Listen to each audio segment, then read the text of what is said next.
इस मूवी की शुरुआत में हम देखते हैं एना को, जो एक नर्स होती है और घर देर से आती है, जहां उसका पति लुइस उसका इंतजार कर रहा था। टीवी पर न्यूज में किसी वायरस के फैलने की खबर चल रही थी, लेकिन उनका ध्यान वहां नहीं जाता क्योंकि वो बाथरूम में कुछ प्यार भरे लम्हे बिता रहे थे और उसके बाद वो सो जाते हैं। अगली सुबह उनके पड़ोस की एक बच्ची उन्हें जगाती है जो बहुत बुरी हालत में थी। जब लुइस उसके पास जाता है तो वो बच्ची किसी जानवर की तरह उसे गले पर काट लेती है। एना उस बच्ची को उठाकर कमरे से बाहर फेंक देती है और दरवाजा बंद कर देती है। लुइस का बहुत ज्यादा खून बहने की वजह से उसकी मौत हो जाती है। तब तक एना इमरजेंसी नंबर पर कॉल करने की नाकाम कोशिश करती है। अचानक लुइस उठकर खड़ा हो जाता है जैसे उसे कुछ हुआ ही न हो। जैसे ही एना उसे बुलाती है वो एना पर ही अटैक करने लगता है। एना अपनी जान बचाने के लिए खुद को बाथरूम में बंद कर देती है, पर लुइस उसका वहां भी पीछा नहीं छोड़ता। इसलिए एना बाथरूम की खिड़की से कूदकर वहां से बाहर आ जाती है। बाहर आकर वो देखती है कि पूरे शहर का बुरा हाल है। लोग जानवरों की तरह एक दूसरे को काटने और खाने की कोशिश कर रहे हैं। तभी कोई आदमी जबरदस्ती उससे उसकी कार छीनने की कोशिश करता है, पर एना उससे बचने के लिए कार का एक्सेलरेटर दबा देती है, जिससे वो आदमी सड़क पर गिर जाता है। पर एना की गाड़ी एक पेड़ से टकरा जाती है और वो बेहोश हो जाती है। जब उसे होश आता है तब कार से बाहर निकलते वक्त एक पुलिस वाला, जिसका नाम केनेथ होता है, वो उसे ज़ोंबी समझकर उस पर गन पॉइंट कर देता है। पर जैसे ही एना प्लीज बोलती है, उसे समझ आ जाता है कि एना इन्फेक्टेड नहीं है और उसे कुछ किए बिना वो आगे बढ़ने लगता है। एना अपनी सेफ्टी के लिए उसी के साथ चलने लग जाती है। आगे उन्हें 3 लोग और मिलते हैं, माइकल, आंद्रे और उसकी प्रेग्नेंट वाइफ लूडा। केनेथ पास के एक मिलिट्री बेस फोर्ट पास्टर पे जाना चाहता था, पर आंद्रे उसे बताता है कि वहां जाने वाले रास्ते में बहुत ज्यादा इन्फेक्टेड हैं, इसलिए वहां जाना सेफ नहीं है। इसके बाद वो सब पास के मॉल में जाते हैं, जहां माइकल और आंद्रे अलग अलग जगह जाकर देखते हैं कि ये जगह रुकने लायक सेफ है या नहीं। आंद्रे को उस मॉल में ऐसा कुछ दिखाई नहीं देता, पर माइकल को एक कैबिन में एक इन्फेक्टेड आदमी दिखाई देता है जो एक दूसरे आदमी को खा रहा था, और वो माइकल को देखते ही उस पर हमला कर देता है, जिसकी आवाज सुनकर केनेथ भी अलर्ट हो जाता है। तभी वहां अचानक एक ज़ोंबी आकर लूडा पर हमला कर देता है, जिसे बचाने में केनेथ और ज़ोंबी के बीच में हाथापाई हो जाती है और केनेथ को चोट लग जाती है। इस बीच एना ज़ोंबी को शूट कर देती है, जिससे ज़ोंबी वहीं तड़पने लगता है। दूसरी तरफ माइकल अपने पास पड़ी एक स्टिक को ज़ोंबी के सर के घुसाकर अपनी जान बचा लेता है और वो सब लिफ्ट से ऊपर जाने लगते हैं।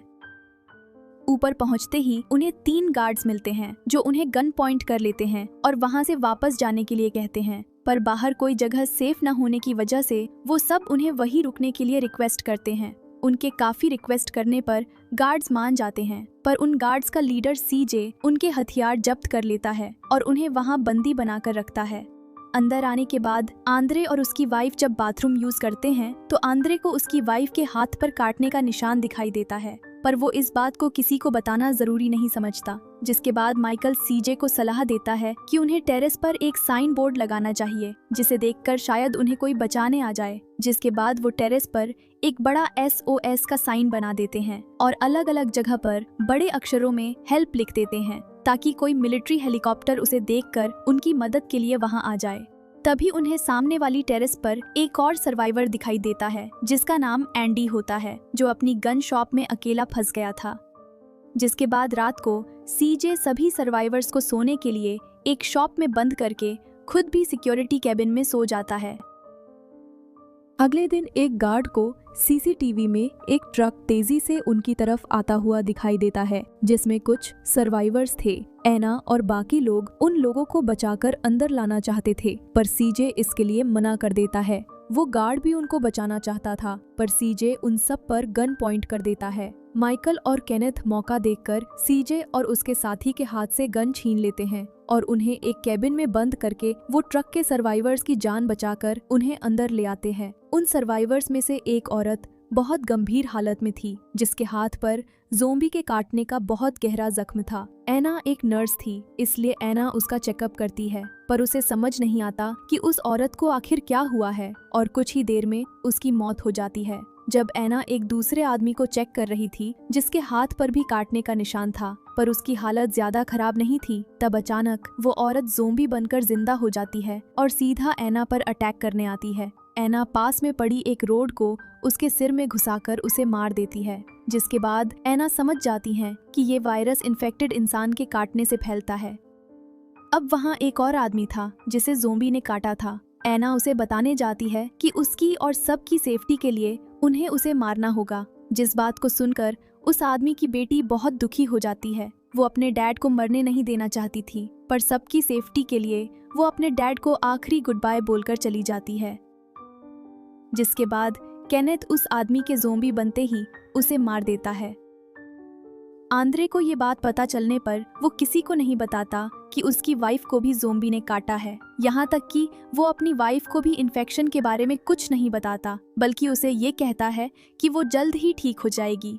वो उसे सबसे अलग रखने लगता है और किसी को उससे मिलने नहीं देता, क्योंकि वो अपनी वाइफ और होने वाले बच्चे को खोना नहीं चाहता था। अभी वो सब साथ में उसी मॉल के अंदर रहने लगते हैं, क्योंकि वहाँ जिंदगी गुजारने के लिए सारी जरूरी चीजें अवेलेबल थीं। केनेथ एंडी के साथ बोर्ड की मदद से बातें करता था। आंद्रे ने भी अभी तक किसी को उसकी वाइफ के बारे में नहीं बताया था और अब उसकी डिलीवरी का टाइम भी नजदीक आ गया था। एक दिन जब सब लोग डिनर कर रहे थे, तब अचानक से लाइट चली जाती हैं। माइकल और केनेथ 2 गार्ड्स के साथ जनरेटर रूम की तरफ जाते हैं, जहां उन पर ज़ोंबीज हमला कर देते हैं। जिस हमले में एक गार्ड ज़ोंबीज का शिकार बन जाता है, जिसे वो बचा नहीं पाते। जनरेटर रूम में पहुंचकर वो तीनों गेट बंद कर देते हैं, पर अभी भी ज़ोंबीज गेट के अंदर घुसने की कोशिश करते हैं और उनकी गोलियां भी खत्म होने लगी थी। तभी माइकल उन सब ज़ोंबीज पर पेट्रोल डालकर वहां आग लगा देता है, जिससे उनकी जान बच जाती है। दूसरी तरफ अब आंद्रे की वाइफ का डिलीवरी का टाइम आ गया था और वो इन्फेक्टेड होने की वजह से अपनी आखिरी सांसें ले रही थी। आंद्रे ने उसके हाथ पैर बांध दिए थे ताकि वो ज़ोंबी बनकर कहीं भाग न जाए, और कुछ ही देर में वो आंद्रे के हाथों में ही अपना दम तोड़ देती है। आंद्रे ये देखकर बहुत दुखी हो जाता है। तभी उसकी वाइफ ज़ोंबी बनकर जिंदा हो जाती है और आंद्रे पर अटैक करने की कोशिश करती है। आंद्रे उसका मुंह बंद कर देता है ताकि उसकी आवाज़ सुनकर कोई वहां ना आ जाए। तभी वो इसी हालात में अपने बच्चे को जन्म देती है। दूसरी तरफ मॉल में अंधेरा होने की वजह से एक औरत आंद्रे की वाइफ से मिलने आती है। वहां आकर जब वो आंद्रे की वाइफ को ज़ोंबी बना हुआ देखती है तो उस पर गन पॉइंट कर देती है, जिसे देखकर आंद्रे उस पर गुस्सा करता है, पर फिर भी वो उसकी वाइफ को गोली मार देती है, जिस पर गुस्सा होकर आंद्रे उस पर गोली चला देता है और मरते हुए वो औरत भी आंद्रे पर गोली चला देती है, जिससे आंद्रे, उसकी वाइफ और वो औरत तीनों वहां मारे जाते हैं। गोलियों की आवाज सुनकर एना और बाकी लोग वहां आते हैं, जो आंद्रे के बच्चे को देखते हैं जो कि इन्फेक्टेड पैदा हुआ था, इसलिए एना उसे भी मार देती है। इन तीनों की मौत देखने के बाद सबको लगने लगता है कि वो यहाँ बैठकर मौत का इंतजार नहीं कर सकते, क्योंकि वक्त के साथ बाहर ज़ॉम्बीज़ की तादाद भी बढ़ रही थी। माइकल कहता है उसने बेसमेंट में 2 ट्रक्स देखी है, जिसे मॉडिफाई करके वो बाहर ज़ॉम्बीज़ से बचते हुए निकल सकते हैं। साथ में वो सामने वाले एंडी को भी ले जाएंगे और उसके गन शॉप से अपने बचाव के लिए थोड़े हथियार भी ले लेंगे। तभी उसमें से एक सर्वाइवर, जिसका नाम स्टीव होता है, वो कहता है उसकी एक बोट है जिससे वो वहां से बचकर दूसरे आइलैंड पर जा सकते हैं, जहां ज़ॉम्बीज़ का आना बहुत मुश्किल है। सभी को ये प्लान अच्छा लगता है और इस पर काम करना शुरू कर देते हैं। केनेथ एंडी को बताता है कि हम 5 दिन में वहां से निकल जाएंगे। तब एंडी उसे बताता है कि वो भूखा है, जिसकी हालत देखकर लग रहा था कि वो 5 दिन तक सरवाइव नहीं कर पाएगा। इसलिए वो एंडी तक खाना पहुंचाने के लिए अपने डॉग को उसकी शॉप की तरफ भेजते हैं, जिसके साथ उन्होंने एक वॉकी टॉकी भी रखी थी। लेकिन जिस रास्ते से वो डॉग अंदर जाता है, उसी रास्ते से बहुत सारे ज़ॉम्बीज़ भी अंदर जाने लगते हैं, जिसे देखकर उन्हें एंडी की चिंता होने लगती है। वॉकी टॉकी से उन्हें पता चलता है कि एंडी को भी ज़ॉम्बीज़ ने काट लिया है। तभी उन्हें ट्रक की आवाज़ आती है, जिसमें उनकी एक साथी सर्वाइवर थी, जिसका नाम निकोल होता है। वो उस शॉप में चली जाती है क्योंकि उसे उस डॉग की जान बचानी थी, जिस वजह से वो वहां फंस जाती है। माइकल, केनेथ, सीजे और 2 और सर्वाइवर सीवेज के रास्ते वहां जाते हैं। वहां जाकर वो एंडी को देखते हैं, जो अब ज़ॉम्बी बन गया था। केनेथ दुखी होकर उसे गोली मार देता है और उन्हें निकोल सही सलामत मिल जाती है। वो वहां से ढेर सारे हथियार ले लेते हैं और वहां से जाने लगते हैं। सबसे आखिर में जो सर्वाइवर बच जाता है, ज़ॉम्बीज़ से बचने की कोशिश में वो सीवेज में जोर से नीचे गिरता है, जिससे उसकी टांग टूट जाती है। सीजे उसे बचाने की कोशिश करता है, पर नहीं बचा पाता, इसलिए वो उस सर्वाइवर के कहने पर उसे गोली मारकर वहां से चला जाता है। मॉल के अंदर पहुंचने पर वो जल्दी वहां से निकलना शुरू कर देते हैं। वो जब ट्रक लेकर बाहर निकलते हैं, उन्हें आगे जाने में दिक्कत होती है क्योंकि वहाँ ज़ॉम्बीज़ की तादाद बहुत ज्यादा थी। इसलिए सीजे एक तरकीब लगाता है जिसमें वो एक गैस सिलेंडर ज़ॉम्बीज़ की तरफ फेंकता है और उस पर गोली चला देता है, जिससे वहाँ बहुत बड़ा धमाका होता है और उनका रास्ता साफ हो जाता है और वो वहाँ से निकल जाते हैं। आगे जाकर केनेथ नोटिस करता है कि एक ज़ॉम्बी अभी भी उनकी ट्रक के राइट साइड पे लटक रहा है। उसे मारने के लिए जब एक सर्वाइवर चेनसॉ ऑन करता है, तब गाड़ी टर्न होती है, जिसकी वजह से उस आदमी का बैलेंस बिगड़ता है और उस चेनसॉ से उसके सामने वाली लड़की का जिस्म बुरी तरह कट जाता है। तभी गाड़ी का बैलेंस बिगड़ने की वजह से गाड़ी का एक्सीडेंट हो जाता है, जिसमें चेनसॉ की वजह से 2 सर्वाइवर्स की मौत हो जाती है।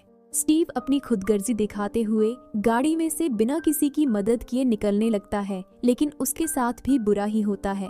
एक ज़ॉम्बी बाहर निकलते ही उस पर हमला कर देता है और वो भी मारा जाता है। तभी दूसरी ट्रक वहां आती है और एना उनकी मदद करने लगती है। तभी वहां ज़ॉम्बीज़ आना शुरू हो जाते हैं और एना के पीछे ज़ॉम्बी स्टीव आ जाता है, जिसे एना गोली चलाकर मार देती है और उसकी जेब से उसके बोट की चाबी निकालकर जल्दी ट्रक की तरफ बढ़ने लगती है, जिस दौरान काफी ज़ॉम्बीज़ उसका पीछा कर रहे थे, लेकिन माइकल सही टाइम पर उसे बचा लेता है।